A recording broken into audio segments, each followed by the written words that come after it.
ঠিক আছে মোনা, এই খড়িগুলো বাজারে বিক্রি করে তোমার জন্য আমি খাবার কিনে দিব। ঠিক আছে মাম্মি, আমাকে খাবার কিনে দিও।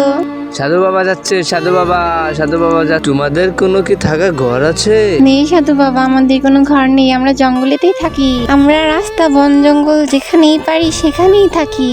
হা হা হা হা। মনা মনা, আমাদের কাছে ঘর নেই বলে সাধু বাবা মজা নিয়ে চলে গেল। চলো আমরা আমাদের কাজে যাই।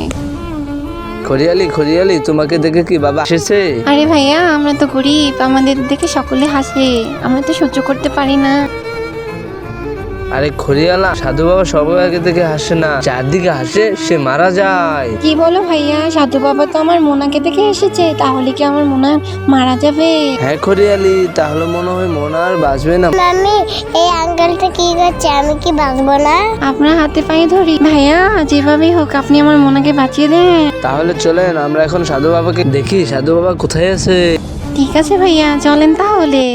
তুমি যদি তোমার মাকে ভালোবাসে থাকো তাহলে ভিডিওতে সাবস্ক্রাইব করে দাও, আর যদি বাবাকে ভালোবাসো তাহলে ভিডিওতে অবশ্যই একটি লাইক করে দাও। আর তুমি যদি লাইক সাবস্ক্রাইব না করো তাহলে বুঝে নিব তুমি মা বাবা কাউকেই ভালোবাসো না।